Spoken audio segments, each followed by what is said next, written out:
നമസ്കാരം. സത്യത്തിൽ നിലമ്പൂരിൽ ഇപ്പോഴാണ് ഒരു പുലി ഇറങ്ങുന്നത് എന്ന് പറയേണ്ടി വരും.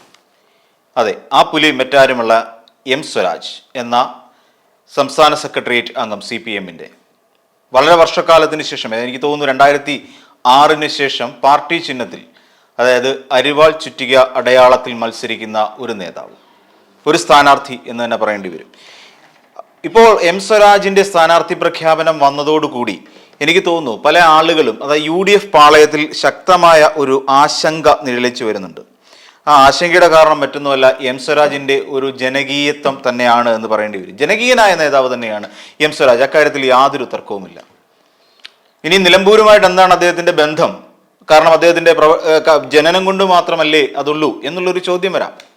അദ്ദേഹത്തിൻ്റെ പ്രധാനപ്പെട്ട കർമ്മ മേഖല മിക്കപ്പോഴും തിരുവനന്തപുരം ഒക്കെ തന്നെ ആയിരുന്നു എന്നുള്ളത് നമുക്കറിയാം. അദ്ദേഹം അഭിഭാഷകനായി പഠിക്കുന്ന കാലഘട്ടങ്ങളിലെല്ലാം അങ്ങനെ തന്നെ ആയിരുന്നു എന്ന് നമുക്ക് പറയേണ്ടി വരും. പക്ഷേ എം സ്വരാജ് എന്ന് പറയുന്ന ഒരു വ്യക്തിക്ക്, അല്ലെങ്കിൽ ഒരു ജനകീയനായ നേതാവിന് ജനങ്ങൾക്കിടയിലുള്ള ഒരു പോപ്പുലാരിറ്റി മറ്റൊന്ന് വലുതാണ്. കാരണം മാധ്യമപ്രവർത്തകർ പോലും ഒന്ന് മുട്ടാൻ മടിക്കുന്ന ഒരു നേതാവ് തന്നെയാണ് എം സ്വരാജ്. കാരണം ആഴത്തിലുള്ള വായന കൊണ്ട് അദ്ദേഹം പല കാര്യങ്ങളും അറിഞ്ഞു വെച്ചിരിക്കുകയും തൻ്റെ സംഘപരിവാർ വിരുദ്ധ അജണ്ടയെ നടപ്പിലാക്കുന്നതിന് വേണ്ടിയിട്ടുള്ള കഠിനമായ ശ്രമങ്ങളും അദ്ദേഹത്തിൻ്റെ ഭാഗത്തു നിന്നുണ്ടാകുന്നു എന്നുള്ളത് നമുക്ക് തർക്കമന്യേ പറയാൻ കഴിയുന്ന കാര്യമാണ്.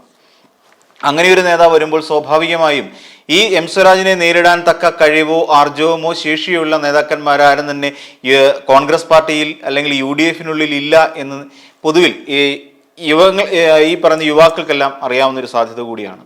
പിന്നെ മറ്റൊരു കാര്യം നമുക്ക് പറയാനുള്ളത്, ഈ എം സ്വരാജ് തുടക്ക സമയത്ത്, അല്ലെങ്കിൽ കഴിഞ്ഞ കുറച്ച് നാളിന് മുമ്പ് നമ്മൾ ഉയർന്നു കേട്ട ഒരു വാദമായിരുന്നു, അല്ലെങ്കിൽ ഒരു വാർത്തയായിരുന്നു, മന്ത്രിസഭ പുനഃസംഘടനയുമായി ബന്ധപ്പെട്ടിട്ട് മന്ത്രിസഭ പുനഃസംഘടിപ്പിക്കാൻ ഉദ്ദേശിക്കുന്നു എന്നുള്ള തരത്തിലുള്ള വാർത്തകൾ ഇതിന് വളരെ കുറച്ച് ദിവസങ്ങൾക്ക് മുൻപ് തന്നെ പറയപ്പെട്ടു. അല്ലെങ്കിൽ നമ്മൾ ഈ പറയുന്ന വാർത്താ അന്തരീക്ഷത്തിൽ അതിങ്ങനെ അലയടിച്ചു പോകുന്ന ഒരു സ്ഥിതിവിശേഷം ഉണ്ടായി. അതിന് ഇപ്പോൾ നമ്മൾ കൂട്ടിച്ചേർത്ത് വായിക്കേണ്ട ഒരു ഘടകമാണ്. കാരണം എം സ്വരാജിനെ ഇവിടെ മത്സരിപ്പിച്ചത് ഒട്ടും യാദൃശ്ചികമായ സംഭവമല്ല. CPM എന്ന് പറയുന്ന പാർട്ടി വളരെ കാര്യമായി അന്വേഷിച്ച് തീരുമാനിച്ചുറപ്പിച്ചതിന് ശേഷമാണ് എം സ്വരാജിനെ സ്ഥാനാർത്ഥിയായിട്ട് പ്രഖ്യാപിക്കുന്നത്. നിലമ്പൂർ ഉപതെരഞ്ഞെടുപ്പ് തീർത്തും രാഷ്ട്രീയപരമായിരിക്കും എന്നുള്ള കാര്യം നമുക്ക് എല്ലാവർക്കും അറിയാം. കാരണം ഇതുവരെയുള്ള ഉപതെരഞ്ഞെടുപ്പുകളിൽ ഉണ്ടായിരുന്ന ഒരു മാർക്ക്, അല്ലെങ്കിൽ അവർക്കുണ്ടായിരുന്ന ഒരു ആനുകൂല്യ ഘടകം പലപ്പോഴും ഒരു സഹതാപ തരംഗമായിരുന്നു എന്ന് നമുക്കറിയാം. വിജയിച്ചെടുത്തില്ല. പാലക്കാട് ഉപതെരഞ്ഞെടുപ്പ് അത് തീർച്ചയായും ഷാഫി പറമ്പിൽ അവിടെ ഉണ്ടായിരുന്നതിൻ്റെ ഒരു ഇമ്പാക്റ്റ് എന്നുള്ള നിലയിലാണ്. തന്നെയല്ല, ഡോക്ടർ P. സരിൻ സ്വതവേ ദുർബലനായ ഒരു സ്ഥാനാർത്ഥിയായിരുന്നു എന്ന് തന്നെ നമുക്ക് അറിയാവുന്നതാണ്. അതിനുശേഷമുള്ളതിനെയെല്ലാം ഒരു രാഷ്ട്രീയമായ തെരഞ്ഞെടുപ്പ് എന്ന് തന്നെ നമുക്ക് പറയേണ്ടി വരും. പുതുപ്പള്ളിയിൽ വിജയിച്ചതിൻ്റെ പിന്നിലുള്ളത് ഉമ്മൻചാണ്ടി എന്ന് പറയുന്ന ഒരു തരംഗമായിരുന്നു. തൃക്കാക്കരയിൽ ഉണ്ടായിരുന്നത് ഉമാ തോമസ് എന്ന് പറയുന്ന നേതാവ് PT തോമസിന്റെ ഭാര്യ ആയതുകൊണ്ടുണ്ടായിരുന്ന ഒരു തരംഗമായിരുന്നു. അപ്പൊ ഇങ്ങനെയുള്ള തരംഗങ്ങളെ മുതലെടുക്കുക എന്നുള്ളതാണ്. അതേസമയം ചേലക്കര എന്ന് പറയുന്ന മണ്ഡലത്തിൽ ഒരു തീർത്തും രാഷ്ട്രീയമായ ഒരു പോര് തന്നെയായിരുന്നു ചേലക്കരയിൽ നടന്നത് നമുക്കറിയാം. അപ്പോൾ ഇങ്ങനെയുള്ള അത്തരം സാഹചര്യങ്ങൾ കൂടി പരിഗണിക്കുമ്പോൾ തീർച്ചയായും നിലമ്പൂരിലേത് ഒരു രാഷ്ട്രീയമായി പരിഗണിക്കപ്പെടേണ്ട ഒരു തെരഞ്ഞെടുപ്പ് തന്നെ ആയിരിക്കും എന്നുള്ള കാര്യത്തിൽ തർക്കമൊന്നുമില്ല.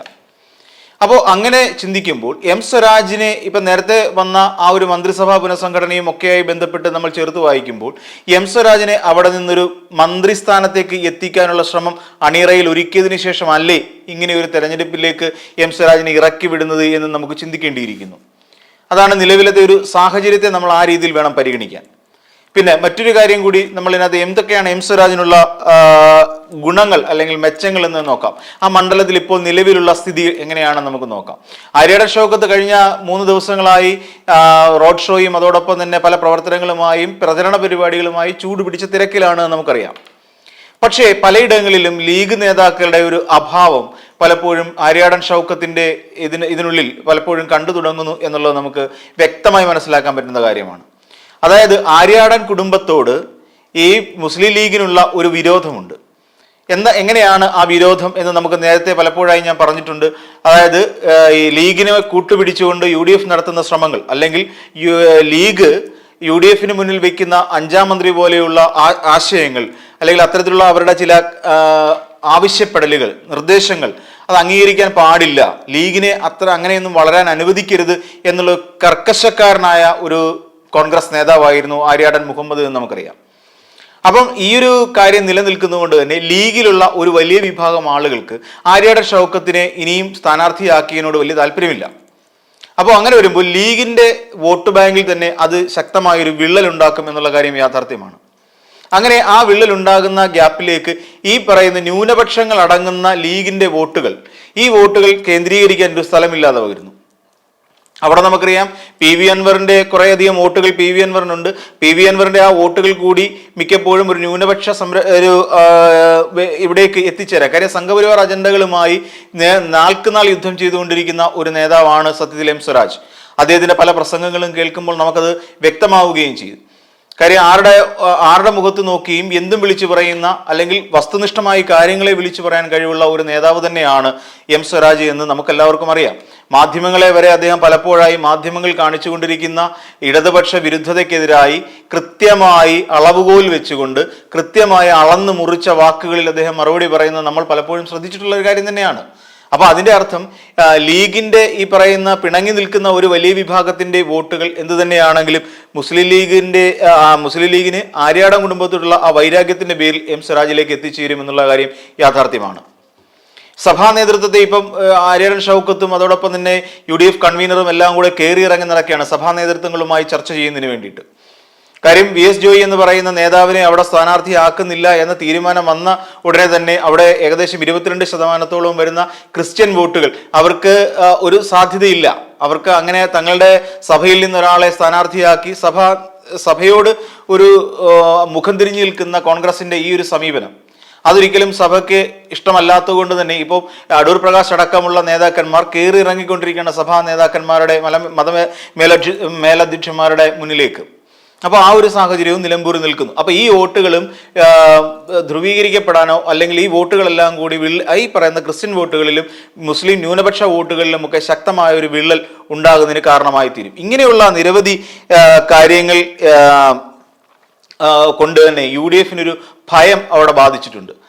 അതായത് നമ്മൾ നേരത്തെ സൂചിപ്പിച്ച പോലെ ഈ ഘടകങ്ങളെല്ലാം പരിശോധിക്കും. ലീഗിന്റെ വോട്ടുകൾ മറിയുന്നു, അതോടൊപ്പം തന്നെ ക്രിസ്തീയ വോട്ടുകൾ മറിയാനുള്ള സാധ്യത, ന്യൂനപക്ഷ വോട്ടുകൾ സ്വരാജിലേക്ക് കേന്ദ്രീകരിക്കപ്പെടുന്നു. ഇങ്ങനെയുള്ള നിരവധി അവസ്ഥകൾ അവിടെ വരുന്ന സാഹചര്യം. അതോടൊപ്പം തന്നെ കഴിഞ്ഞ ദിവസം മുഖ്യമന്ത്രി അതിനെ കട്ട് ആൻഡ് റൈറ്റ് ആയിട്ട് വെട്ടിമാറ്റിയെങ്കിൽ തന്നെയും മുഖ്യമന്ത്രി കഴിഞ്ഞ ദിവസം തന്നെ പറഞ്ഞ മന്ത്രിസഭാ പുനഃസംഘടനയെക്കുറിച്ച് ഞങ്ങളുടെ ആലോചനയില്ല എന്നുള്ള കാര്യം മുഖ്യമന്ത്രി വ്യക്തമാക്കിയിരുന്നു എങ്കിൽ തന്നെയും ഇതിനെക്കുറിച്ചുള്ള ചർച്ചകൾ കുറച്ചു നാളിന് മുമ്പ് നടന്നു എന്നുള്ള വിവരം നമുക്കറിയാവുന്നതാണ്. അപ്പൊ അതിന്റെ അർത്ഥം എം സ്വരാജിനെ അവിടെ നിർത്തി വിജയിപ്പിക്കുന്നതിലൂടെ എം സ്വരാജിനെ മന്ത്രിസ്ഥാനത്തേക്ക് എത്തിക്കുക എന്നുള്ളൊരു കർത്തവ്യം കൂടി ഇവിടെയുണ്ട്. അപ്പൊ ഇതൊരു അന്തർലീനമായി കിടക്കുന്ന ഒരു പ്രോസസ്സാണ്. അതായത് എവിടെ നിലമ്പൂരിൽ നിന്ന് ഈ ഉപതെരഞ്ഞെടുപ്പിൽ സ്വരാജ് ജയിച്ചു കഴിഞ്ഞാൽ സ്വരാജ് തീർച്ചയായും ഒരു മന്ത്രിസ്ഥാനത്തേക്ക് എത്തും. അതൊരു വലിയ കാര്യം തന്നെയാണ്. രണ്ടാമത്തെ കാര്യം, ലീഗ് വോട്ടുകളിലും ന്യൂനപക്ഷ വോട്ടുകളിലും ഉണ്ടാകുന്ന വിള്ളൽ അത് എം സ്വരാജിന് ഗുണം ചെയ്യും. അപ്പം ആര്യാടൻ ഷൗക്കത്തിനോട് മുസ്ലിം ലീഗിനുള്ള ഒരു വൈരാഗ്യം അതും ഇതിനകത്തേക്ക് തന്നെ വന്നു ചേരും. അല്ലെ, ഫലത്തിൽ പറയുമ്പോഴും ഞങ്ങൾ UDF ആണെന്ന് പറഞ്ഞാലും അവരുടെ ഉള്ളിൽ ലീഗിനെ വളർത്താൻ അനുവദിക്കാത്ത ഒരു കോൺഗ്രസ് നേതാവിനോടുള്ള അമർഷം എന്ത് തന്നെയാണെങ്കിലും ഉണ്ടാകും. എന്നാൽ ആര്യാടൻ ഷൗക്കത്ത് അത്ര മോശക്കാരനായ ആളല്ല എന്ന് നമുക്കറിയാം. പക്ഷേ സ്വതവേ ദുർബലരായ ഒരു സ്ഥാനാർത്ഥി, അതായത് ഇവരെ രണ്ടുപേരെയും തമ്മിൽ തട്ടിച്ചു നോക്കുമ്പോൾ ഈ സ്വരാജിന് യുവാക്കൾക്കിടയിലുള്ളൊരു വലിയ ഒരു പ്രാധാന്യമുണ്ട്. അതിനെ വരെ അവിടുത്തെ യുവാക്കളുടെ വോട്ട് പോലും പിടിച്ചെടുക്കാൻ കഴിയുന്ന തരത്തിലേക്ക് വളർന്നു നിൽക്കുന്ന ഒരു നേതാവ് തന്നെയാണ് എം സ്വരാജ് എന്ന് പറയേണ്ടി വരും. അപ്പോൾ വിജയസാധ്യത ഇപ്പോൾ കൂടി നിൽക്കുന്ന ഒരാളെ തന്നെയാണ് സത്യത്തിൽ CPM സ്ഥാനാർത്ഥിയാക്കി വെച്ചിരിക്കുന്നത് എന്നുള്ള കാര്യത്തിൽ തർക്കമേതുമില്ല.